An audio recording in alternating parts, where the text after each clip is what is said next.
Okay, we have now more than 30 participants, so I think that it's a good time to start. So Simone, maybe you can give a few words about Jérôme, about the speaker, and then I will give the floor to Jérôme for 45 minutes. Please. Thanks a lot, Michel. So my co-author, Jérôme, is an assistant professor at Panthéon-Sorbonne in Paris.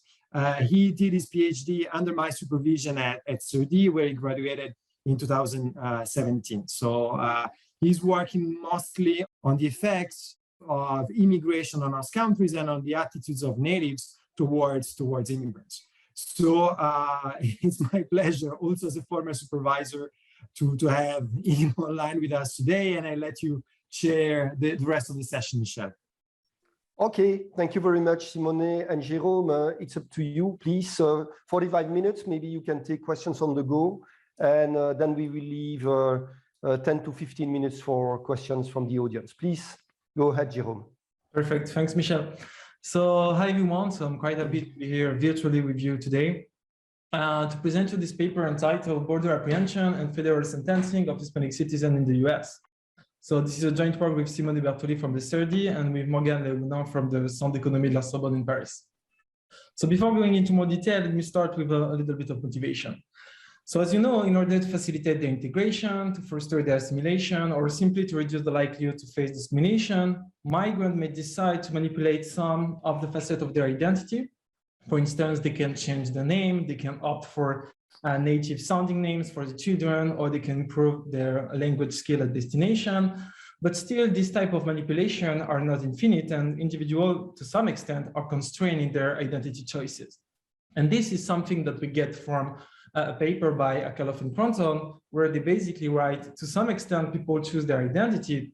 Identity choice, however, is very often limited. In a society with racial and ethnic categories, just like the US, the country that we are going to focusing on, those with non-distinguishing physical features may be able to pass as a member of another group, but others will be constrained by their appearance, voice, or accent. And thus, a legitimate question related to this statement is to understand to which extent citizens of an immigrant origin are more likely to face discrimination when the salience of the specific facet of their identity increases. And we try to answer this question in this paper, focusing on the Hispanic citizen population in the US. So why is it a relevant case? So the idea that we have in mind is that Hispanic citizens, they can be identified by the native as either belonging to the US citizen population or to the Hispanic immigrant population. And we would like to see whether this identification depends on the salience of the Hispanic identity in the US. So specifically, the idea that we have and that we would like to test is whether an increase in the salience of the Hispanic identity increase the likelihood for Hispanic citizens to be identified as Hispanic non-citizen rather than US citizen, and then to face the same type of negative attitude, discrimination, or persistent stereotype which are attached to the Hispanic identity in the US. And to give you an idea of such stereotype, I can use an article excerpt from the New York Times, where they basically report then of the 100 top grossing film each year from 2017 to 2018, only 3% feature Latino actor in lead or co-lead roles. Latino character ended up playing into unfounded stereotype, and strikingly, nearly 1/4 of speaking role portrayed them as criminal. So the very specific research question of this paper, you understand that now, is whether the extent of discrimination against Hispanic citizens is influenced by the salience of the Hispanic identity in the US. And to answer this question, we combine two sources of data. So to capture discrimination, we are going to focus on a very specific context of the US federal criminal justice systems. And particularly, we are going to focus on the Hispanic penalty, which are differences in sentence length between Hispanic and non-Hispanic, measured using individual case level data provided by the US Sentencing Commission. And we are going to see to what extent this Hispanic penalty is time variant, and if so, how this Hispanic penalty is correlated to the salience of the Hispanic identity in the US. The proxy that we are going to use for the salience of the Hispanic identity in the US is going to be monthly border apprehension of illegal alien at the southern border, at the US-Mexican border. And the empirical strategy that we are going to implement consists in associating each defendant to a time varying and district specific measure of exposure to border apprehension at the time of sentencing.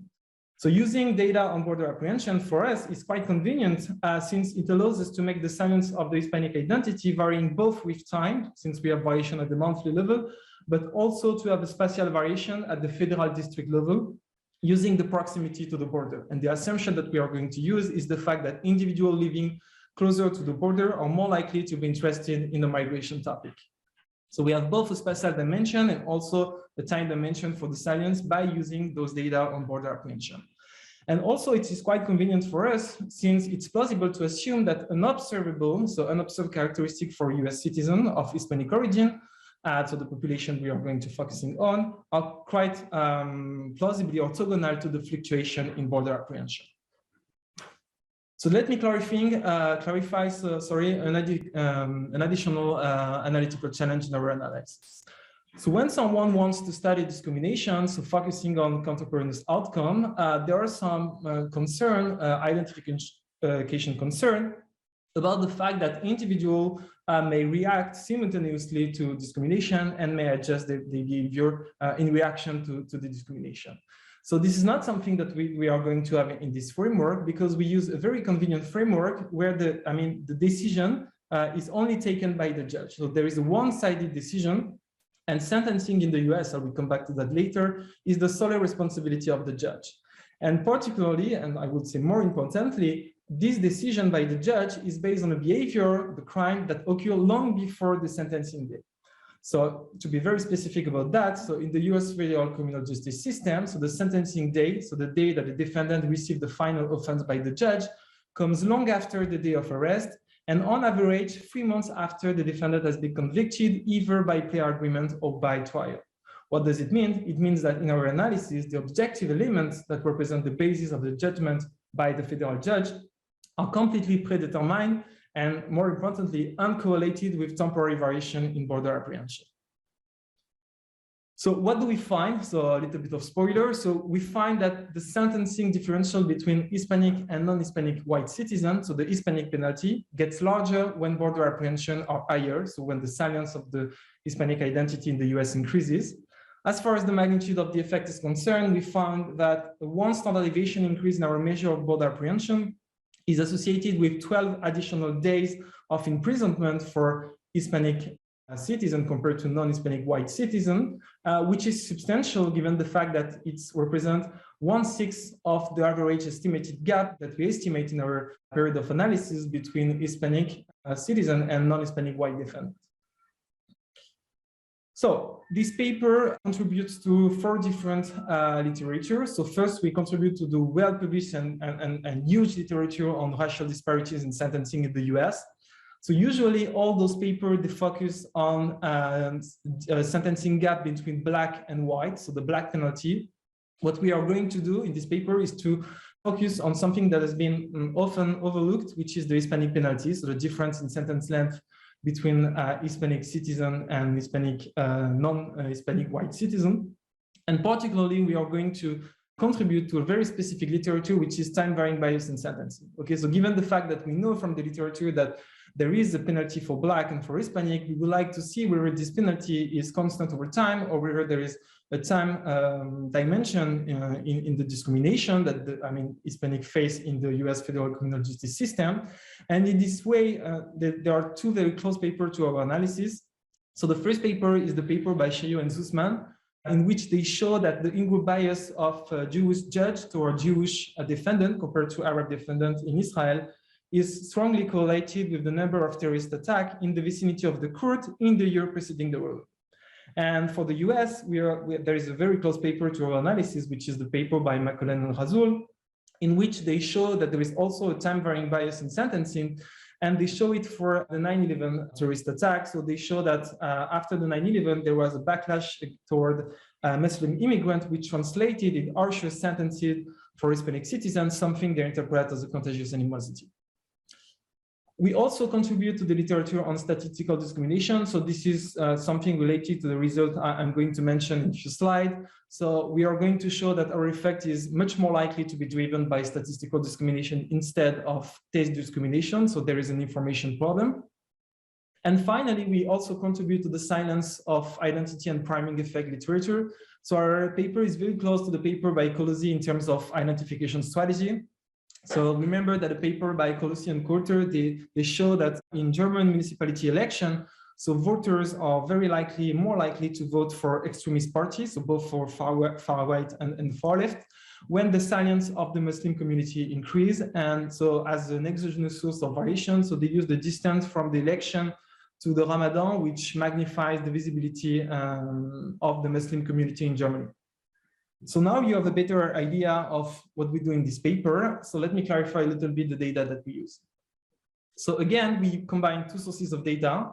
So we have case level data, so individual data from the US Sentencing Commission. So we have on average 1 million observations. And let me clarify that all those cases, they relate to offense violating federal laws. So we have immigration offenses, murderers, sexual assault, but I mean, I would say in a sense, to some extent, serious offenses, we have very little traffic violation, things like that. And we combine those data with monthly data on illegal alien apprehension at the border from the US Border Patrol. So our analysis is fiscal year from 2002 to 2017. So October 2001 to September 2017. So regarding the federal criminal justice system timeline, and I really want to insist on that, we are going to use data on border apprehension at the time of sentencing. So we are going to link each defendant to the border apprehension on the sentencing day, which means that, and remember, sorry, that the sentencing day occur on average 3 months after the defendant has been convicted. And so it's even much more longer than the day of the offense or the day of the arrest. Again, it means that all the objective elements that will be used by the judge to decide the sentence are uncorrelated with the temporary variation in apprehension at the southern border. There is also something that is really important in the US federal criminal system, which is that there is a USCC guideline that is used to compute sentencing range for a similar crime to reduce sentencing disparity and in the aim to limit the discretion of the federal judge in sentencing. What does it mean? It means that each defendant will be assigned to a final offense level from 1 to 43, which is going to capture the severity of the crime, and also to a criminal history category, which is going to capture defendant prior criminal record. So imagine that you have, committed one crime already, so it's the second time that you are arrested and convicted in this system. So then you will be assigned, for instance, to a criminal history of 2. And imagine that you have been convicted for drug offenses with some premeditation, you did not plead guilty, etc. So you will be assigned to, let's say, for instance, 21. It means that combining these two information in the 2 and 3 table that is provided by the US sentencing guideline, you are very likely to be sentenced to receive between 41 and 51 months of imprisonment. So all the federal judge receive this information, so this advisory guideline range, but you need to understand that it is not something that is mandatory, it's just effectively advisory. And actually the judge, they can decide to depart from the advisory sentencing range. You just need to know that it's much more costly to do so, rather than to use all the discretion that they have inside the sentencing range, because if they depart from the sentencing range, then they need to justify in the sentence. We have also plenty of additional information in those data. So we have actually, and this will be our dependent variable, so the sentence in month of imprisonment. We have information on the district and on the month of sentences, which is going to be used to link each defendant to a given exposure to border apprehension. We have information on race, ethnicity, and citizenship. So race is black versus white, and ethnicity is basically Hispanic versus non-Hispanic. We have plenty of individual information, individual characteristics, such as sex, age, level of education, marital status, etc. We have also information about the case. So we know the final offense level, the criminal history category. We know whether the case was settled by trial or by plea agreement. I can mention that 90% of the case, they are settled by plea agreements. And we also know the primary offense type, whether the defendant was convicted for an immigration offenses or drug offenses, something like that. Let me clarify that we have no information on the sentencing day. We have no information on the country of birth, so we cannot identify naturalized migrants. And also we have no information on the judge's identity, all this in order to maintain a certain level of confidentiality in the data. So given the fact that we have information on race and also on ethnicity, so we can classify individuals across 6 mutually exclusive categories. So we have white, black, Hispanic with the disaggregation between citizen and non-citizen. We exclude from our analysis black defendants who declare of being of Hispanic ethnicity, as well as all the individuals classified as belonging to the other race category. That's not an issue given the fact that they respectively represent less than 1% and 4% of the overall sample. But it means that we have no contamination effect, so all the groups are mutually exclusive. Interestingly, inside the USCC guideline, it is, clearly stated and clearly written that race, ethnicity, and all this information should be not considered as relevant information in the determination of a given sentence by the judge. Still, this information is collected by a probation officer, and this information is sent 2 weeks before the sentencing hearing to the judge. So the judge receives a report which is like that, where you have the information on the Hispanic origin and also the information on the race. So the judge knows the race of the defendant, and also there is, during the process, at least 2 different points in time in which the federal judge is going to meet the defendant in person. So first during the initial appearance and then during the sentencing hearing. What does it mean? It means that for the attorney, there is a very little possibility of a strategic misreporting or manipulation of the ethnicity.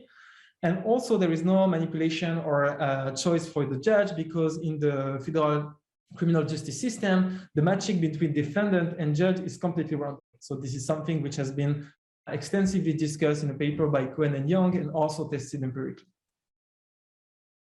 So this is for the sentencing data. So regarding the district exposure to illegal alien apprehension, which is, again, let me clarify that, a proxy for the salience of the Hispanic ethnicity in the US. So we use data from the US Border Patrol, which are availability for a long period of time. We restrict our analysis only to the 9th sector at the US-Mexican border because they represent, the majority of all the apprehension, actually 98%. So these are all the sectors that you have at the Mexican border. And just to give you an idea, just some descriptive statistics, during our period of analysis between January 2000 and September 2017, on average, there were 63,000 individuals arrested, illegal alien arrested each month at the Mexican border, with substantial variation across months. And all those apprehensions, they are related to Hispanic illegal alien. If you take the 2017 year, half of the arrestation were related to Mexican migrants, but the rest of the arrests were also related to migrants originating from Latin American countries. So it means that there is clearly a blurry distinction between all those apprehensions and the fact that they all related to some Latin American immigrants. Jérôme, can I jump in and ask a question? Sure. Yeah.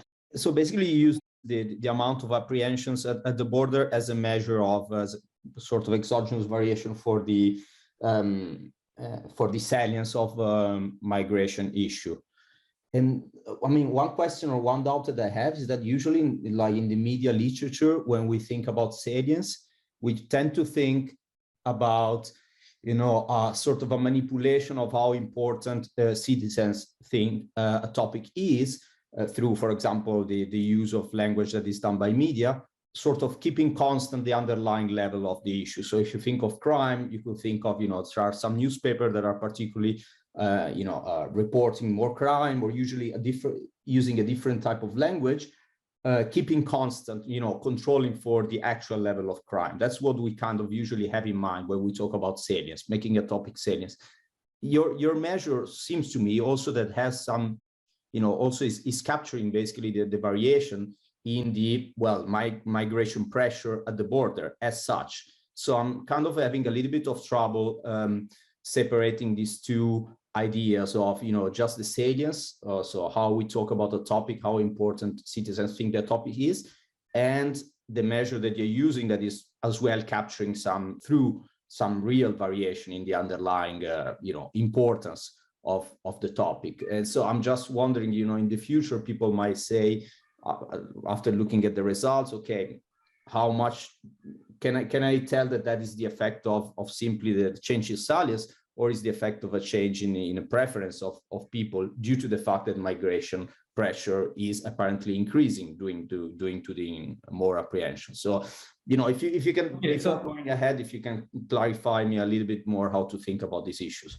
Okay, so there is probably very different, some different question in your very large question. Yeah, sorry about that. So maybe something that I can clarify already is the fact that what we do in this paper is we focus on the US Hispanic citizen, okay? If it will be something not related to an increase in the salience, but something related to a change in preferences or attitude toward the Hispanic in general, then we should also find an impact for Hispanic immigrants, right? This is not something that we find. We will find, and I will come back to that, that the only effect that we have is specific to Hispanic citizen, which means to us, we interpret that as an increase in the salience. But related to your question, whether we are capturing an actual increase in the salience or just the fact that there is more people entering in the country, what we did also is to check the correlation of this variable with Google Trend data, so individual interest toward the border apprehension and the migration topic. And there is clearly a strong and very high correlation between the two. So I can show you the result just after presenting our measure, but clearly there is a huge correlation between individual interest toward the migration topic and those border apprehension. So there is, I don't know whether, and maybe Simone and Morgane can answer on that also, I don't know whether we can clearly disentangle the two, the salience and the direct effect of border apprehension, but I think these are two different ways to answer your question, right? Yeah, thank you. That was precisely my point, that I expect that the Google trend being very highly correlated with actual number of apprehensions. So then the empirical challenge will precisely be to try to tease out one effect from the other. Yeah, sure. But thanks for the answer. And we can also talk about that later on. That's a good point, and the point is taken. So you suggest to use metadata at some point of time, if I understand.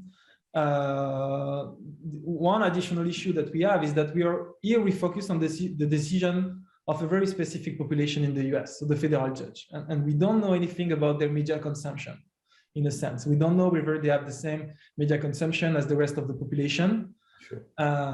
So it's a little bit difficult to imagine how to link specifically this population to any media reporting on immigration and border apprehension. But you're completely right. I 100% agree with your comment, and the point is taken. Thank you. But just to clarify, and that will also clarify this point, the measure that we use to capture this salience of the Hispanic identity in the US. So what we do, so we compute a weighted measure of apprehension in different sectors of the southern border for each US district court, with weights that are given by the inverse geodesic distance for each sector district pair. Okay, so what we do is that we take the border apprehension of a given sector for a given month, for a given year, and we weight this variable by the inverse of the geodesic distance between a given district court and a given sector. Okay, and this is how we obtain something that is district specific and varying at the monthly level. So for sure, our variable is a proxy for the extent of the exposure of different federal districts to the border apprehension. And implicitly weighting using the distance means that we assume that individuals living closer to the border, they are more concerned about border apprehension and the migration topic. And this is something that has been already shown in the literature. And just to give you this idea, so we try to collect Google data. So this is at the national level. So we have the correlation between our variable and the Google search, the Google trend. So you see that there is a strong correlation. And we can also do it at the state level, given the fact that you can collect Google data at the state level, state month level.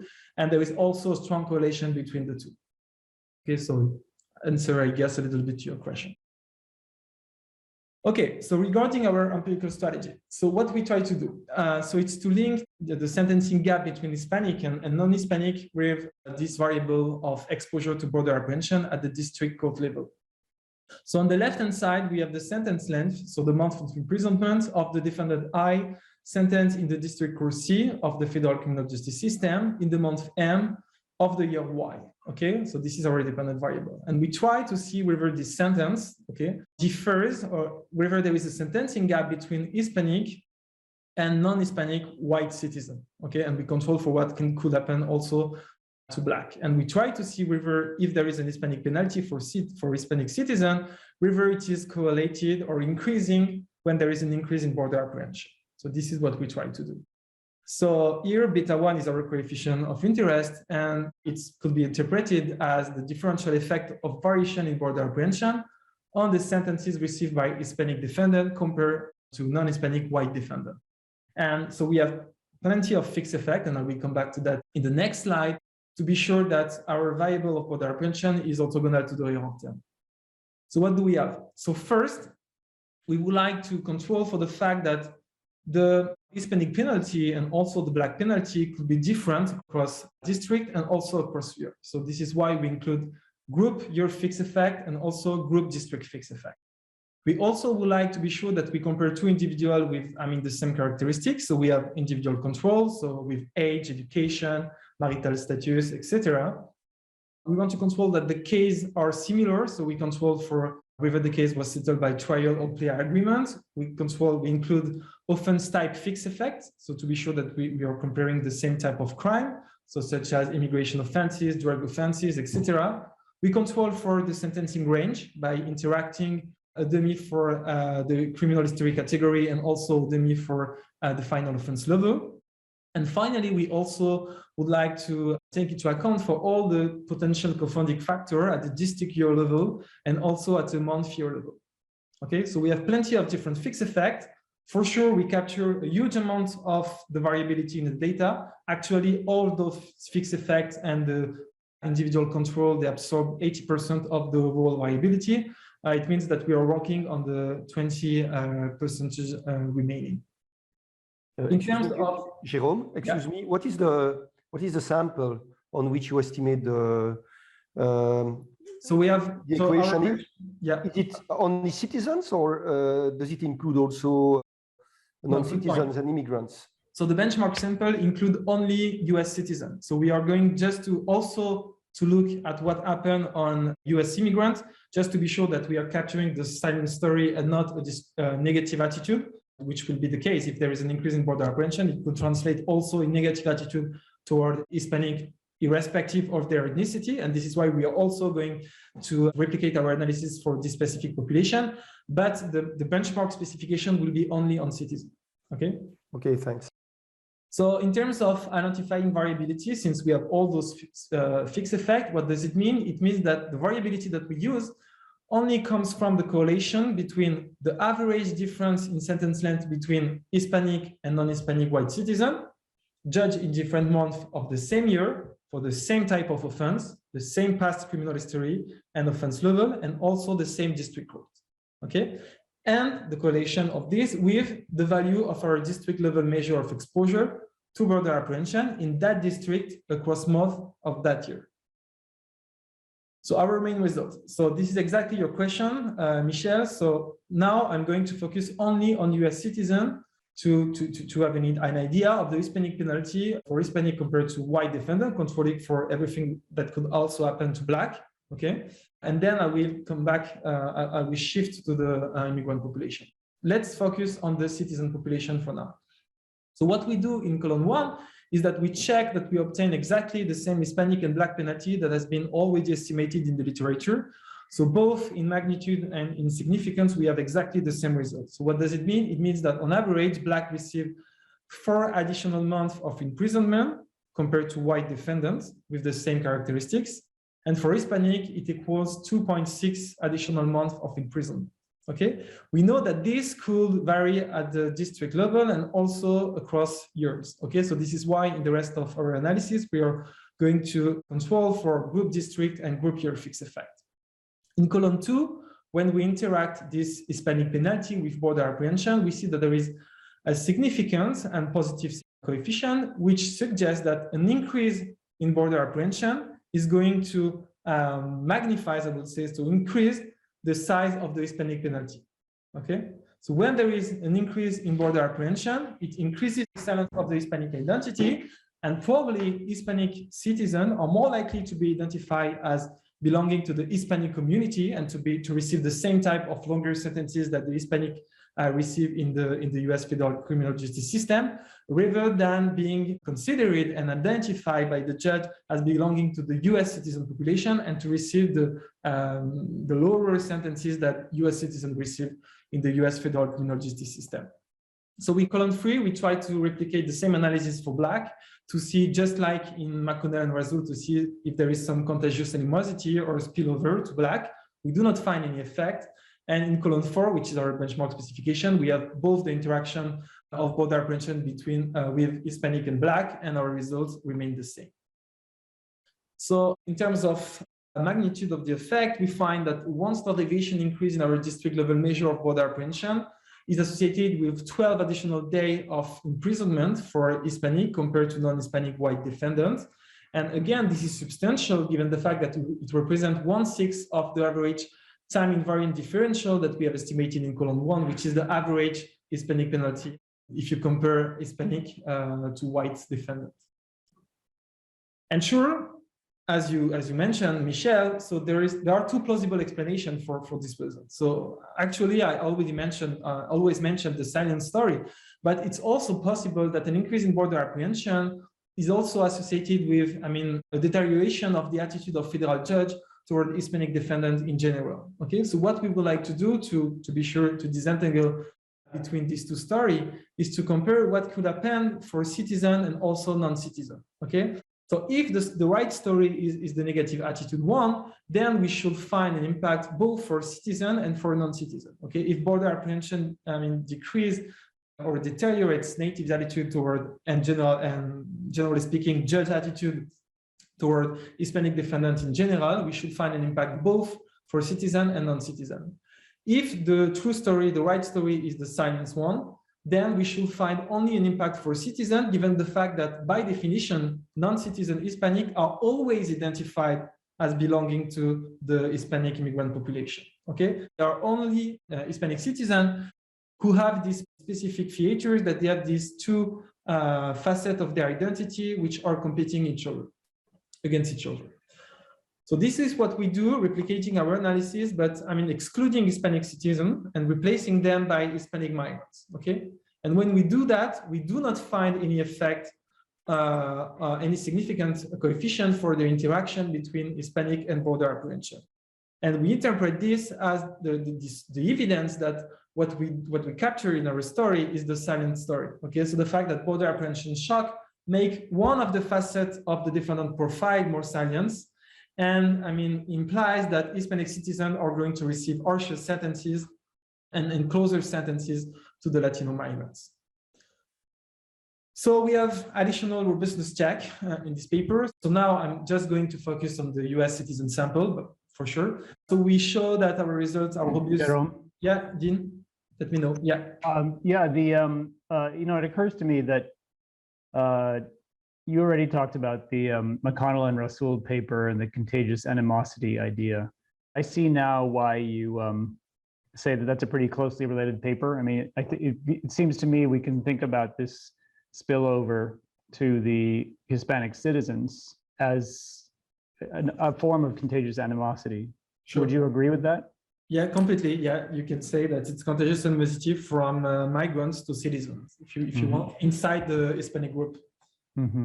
Okay. Yeah, I think that's a way to interpret the results. I just wanted to confirm that that's what you were thinking. Okay, no, it sounds sensible to me. So we just check that our results are the same using road distance instead of geodesic distance. It doesn't change anything given the fact that the 2 are highly correlated. We also check that our results are robust using the 2070 sample, so adding a fiscal year 2000 and 2001. We don't do it in the benchmark specification because it requires to do some manipulation on US sentencing data, which are not the same. Quite the same, but not perfectly, cannot be perfectly matched with the 2001-2070 sample.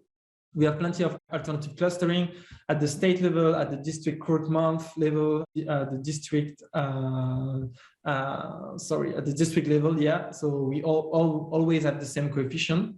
We have alternative dependent variables. So what we did is to check that there is no effect on upward and downward departure, which means that our effect is not driven by some increase in very little dimension, the fact that there are some judges increasing a lot the penalty for Hispanic citizens. So we only find an effect which is inside the sentencing grid. And also we show that our results are robust to normalize the weight to the average distance between district court and the border. On the again, going back to the very nice non-result for the Hispanic non-citizens. Yeah. I'm wondering, did I hear you correctly? It sounds like in that regression, the whites and the blacks that are in that regression are citizens, and you're just replacing the Hispanic citizens that you previously had in the regression with Hispanic non-citizens? Yes, sure. I guess I'm wondering why you don't, basically in this slide here, why don't you just focus on the sample in the bottom row that you're showing here? Like have it, the whole sample be non-citizens.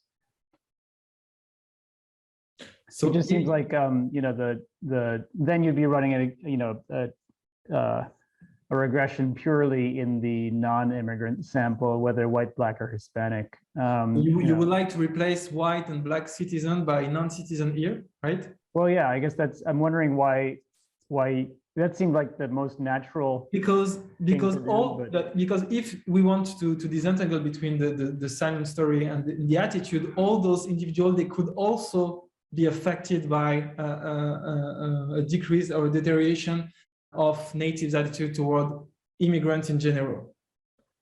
So we would like to be sure that there is something that is constant over time, which cannot be affected by border apprehension, which is not the case for the migrant population of white and black. Okay. Well, it seems that there's a I see what you're saying. Also, there is no non-result. So I guess you would want to. I think you would.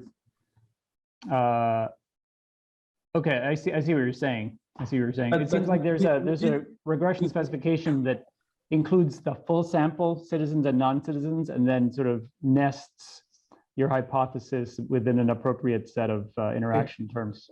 Okay, I get the point.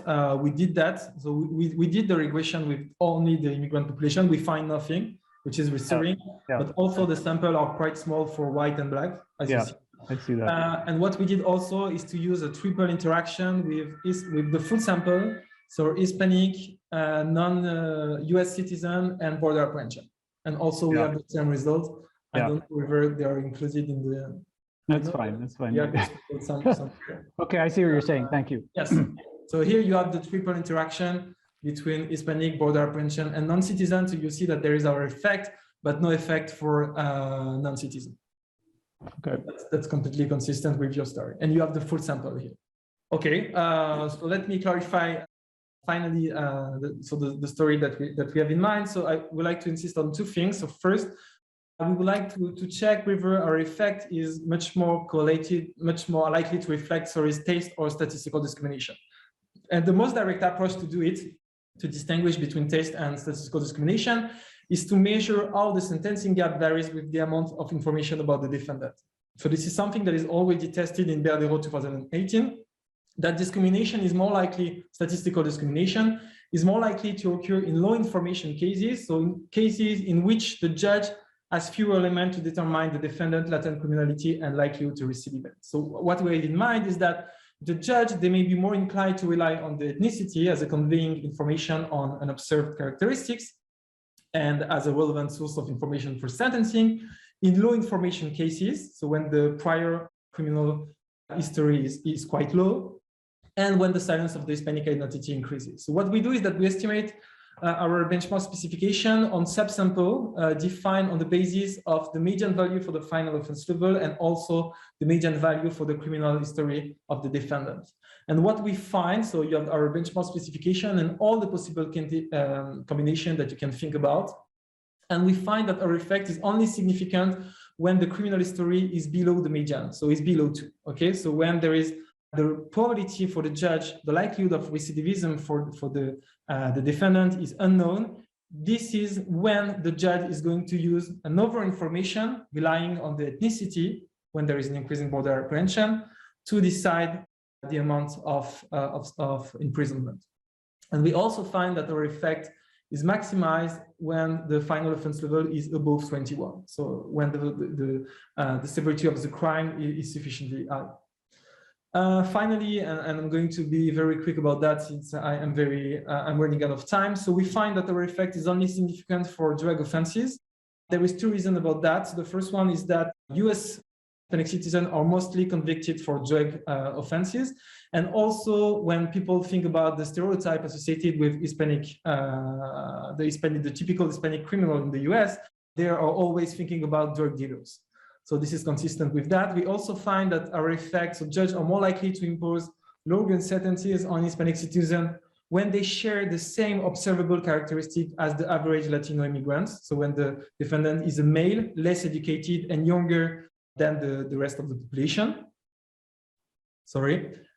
And finally, we also tried something with judge political appointments. So the idea is that we cannot identify judge in the data, but what we can do from the biographical directory of federal judge data is to compute this variable at the monthly district level. So we can compute the share of Republican appointed judge at the district month level, okay? The idea is that the greater the share of Republican judge in a given district month, the greater is the likelihood for a randomly drawn defendant to be sentenced by a Republican judge. And by doing this, so by including a triple interaction, so Hispanic, border apprehension, and the share of Republican in the district court for a given month, we find suggestive evidence, so only on the restricted windows in which we have the higher effect that we find. We have the suggestive evidence that our effect is magnified when the share of Republican judge in the court increases. Okay, so this is what we have. So here you have our benchmark coefficient, beta 1, which is the Hispanic penalty conditional on border apprehension. And you see that when there is an increase in the share of Republican appointed judge, then there is an increase in the likelihood that judge use border apprehension and use the ethnicity as a relevant information for sentencing. And we find no significant effect when there is a high share of Democrats in the judge in the district. And finally, and also to be very quick about that, we find that our effect is driven by a district where the share of Hispanic in the population is above the median, which can reflect, I mean, either that there are more concerned in district with a higher share of Hispanic population are more concerned about the migration topic, or that they are more informed about border apprehension. This we cannot test. So to conclude, so what we find in this paper is that Hispanic citizens receive sentences that are closer to the longer sentences received by Hispanic immigrants when the salience of their identity increases. So Hispanic citizens are more likely to be identified as belonging to the Hispanic population rather than to the US population when there is an increase in the salience of the specific facet of their identity. This effect seems to reflect statistical discrimination. And I will mention to conclude that it's quite interesting for us, given the fact that in our setting, so federal judges, they are life appointed. What does it mean? It means that they should be less exposed to irrelevant factor in sentencing, given the fact that they know that they will stay forever. So in terms of external validity, we could interpret that as a lower bound of the effect that we should find on, let's say, state court system where there are some election for the judge, for instance. And to finish this presentation, a natural extension of this paper could be to see whether there are also time-varying discrimination related to the salience of a given minority in other economic areas, such as in the labor market, for instance, or for the election, as Colosi and Coulter already done. So thanks for your attention, and thanks in advance for your comments and questions.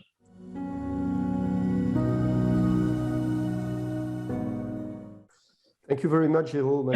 You comply with the time perfectly. So I will open the floor for questions from the audience. So who would like to raise one additional question? I might have a question if I. Yes, oh, please. No, sorry, Marion went first. Go ahead. No, sorry. go ahead. I will ask my question after. Okay, Luigi first, Marion after. Okay. Okay, so I have a question about, so there are kind of two competing, I mean, not necessarily competing, but mechanisms for the effect. One is that judges kind of respond to, so that the first sort of impact is on citizens' sort of attitude to this shock, to the salience. And so citizens becomes more aware, more concerned about, Latino migration, and therefore judges respond to this change. Okay, so this is one story. The second story is the effect is, this treatment is directly affecting judges' attitudes, preference, whatever, and so they change. Can you somehow look at this by, now I don't remember, is there heterogeneity in the way judges are appointed in the states you're looking at, sort of elected versus appointed judges, so that you can look at I was a little bit fast on that, but federal judge, though they are appointed by the president. Okay, right. For the rest of life, okay, forever. And so there is no election. So I don't know where I put this. Yes, so they are nominated by the president and they are confirmed by the Senate, but then they are federal judge for life. Right. So no, there is no, we cannot exploit this.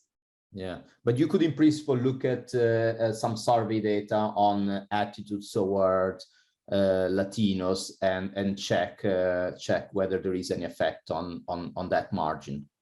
Sure, this is something that we can do. Yeah, good. Thanks. Sorry, Marion. Very welcome. Hi, Jérôme, and thank you for the presentation. So my question goes back to the beginning of your discussion, basically. I'm not sure I fully understand how you can exclude the fact that apprehensions at the border also, are not only the result of influx of people trying to come, but also the result of, let's say, how proactive or how tough are the border officers or people who are around here. And I was wondering, how you can exclude that or make this concern, not too frightening for you. I will say that probably the perfect answer to that, and you tell me if you're convincing or not, is the federal criminal justice system timeline. So the fact that, the border apprehension, each defendant in our analysis is linked to an exposure to border apprehension, which is 3 months after the defendant has been convicted. Okay, so everything that will be correlated to an increase in the pressure at the border by the border patrol, etc., should be not correlated with the decision of the judge 3 months after on the sentencing day, given the fact that we are comparing different months inside the same year. Yes. I don't know whether it's okay for you. Can I jump in, Jérôme? Yeah, sure. So, Marion, I think that your concern is absolutely legitimate. So if you have in mind a story such as the US are scaling up border patrolling efforts, and possibly at the same time, the general attorney is saying that we need to be tough on immigrants. And so federal judges might react to such directives. We should find also an effect on Hispanic non-citizens, something that we do not find. So in a sense, the general attorney is saying we need to be tough on immigrants, and federal judges get it wrong in a sense that they consider an Hispanic citizen as being also, quote, quote, an immigrant. Okay. But we don't find a direct effect on non-citizens. So this is, in a sense, reassuring in terms of that because you're totally right. The variation in apprehension is not only driven by economic conditions at origin, but also by patrolling efforts. So if we had an effect on Hispanic non-citizens, I think that we could not push forward the interpretation on salience, and we might also be concerned about the same unobservables that you mentioned. If I got your point right. Yes, no, sure. I think that's the two parts of the answer are convincing. I'm just trying to process this, and when you look at Hispanic immigrants, one could also, like, it goes back to Dean's point, I guess, earlier. One could also wonder whether those guys are taken as related to the group of immigrants per se, and regardless of the Hispanic identity. But I'm not sure. I'm not sure that's really an issue in this, given the fixed effect that you have. So yeah. Thank you. Thanks to you. Okay. I don't see any question in the chat or someone. So raising if the there are hand. no more questions, I can also provide an additional answer. Yes, please. Given the point by Dean on contagious animosity and the relationship with McConnell and Rasool. So what I wrote in the chat is that McConnell and Rasool need to assume this direct animosity towards Muslim immigrants after 9/11 because they don't have enough data. Okay, and then they show that there's a contagion to the Hispanic defendants in the US. In a sense, in my view, Dean, in order to talk about contagious animosity, you need first a direct effect. So more animosity towards non-Hispanic non-citizens, so the immigrants, and then these spill over to the citizens. But the direct effect is not there. So I would have replied slightly different from Jérôme. I don't think that it's an instance of contagious animosity. Is that yeah, I see what you're saying. Yeah, I see what you're saying. And since you put that in the chat, I was thinking about it. And I guess maybe this is a bit more of a convoluted story, but I guess you probably can't rule out that there is an increase in animosity towards the Hispanic non-citizens, but there's no longer any room for the judges to respond by increasing their sentence lengths because they're already top-coded or something. I mean, I don't know, I'm just speculating. If I can jump in, it really depends of what we think about in terms of contagious animosity, because if you look at the paper by McConnell and Rasool, there is no direct effect on the Muslim or the Black defendants. They do not find any effect on the Black defendant. They only find an effect on Hispanic. Given the fact that they say that Muslim immigrant or Black immigrant, they are always identified as Black, as belonging to the immigrant population, and there is only some variation for the Hispanic community. So I'm not sure that depending on what we call contagious animosity, I'm not sure we need a direct effect on the population to have this contagious animosity. So I think that's related to what I was saying. Yeah, that there could be an increase. Yeah, well, I think there. So what we could do, Dean, let me see whether you're convinced by this. So there's a range, okay, for every cell in this matrix, there's a range in terms of month of imprisonment. So what we could check is whether for Hispanic immigrants are, as you said, top coded. So they typically get something that is already the maximum.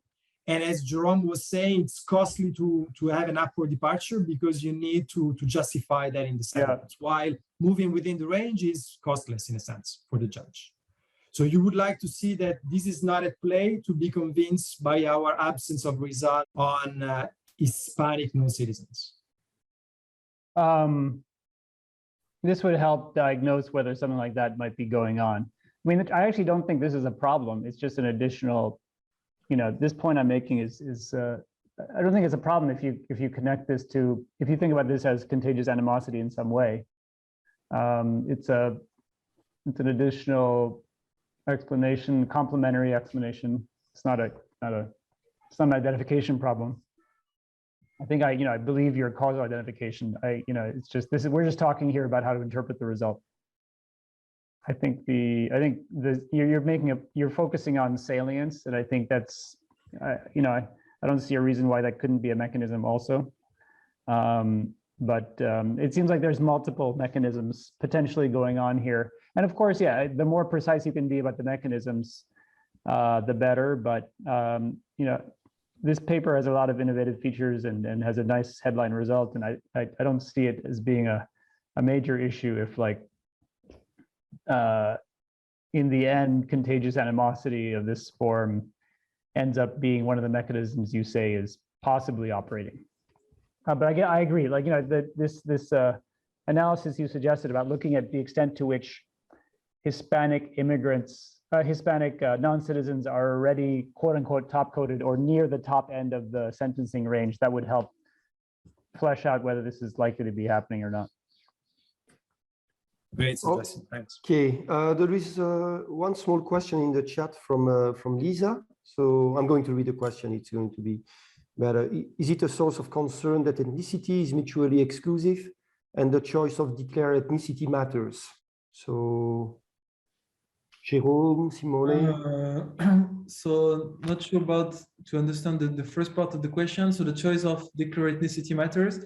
So actually, this is not the Hispanic defendant who declared his ethnicity. It is filled by a probation officer. So there is no manipulation on that. So I guess that's part of the answer. But I'm not sure I understand. It's a source of concern that ethnicity is mutually exclusive.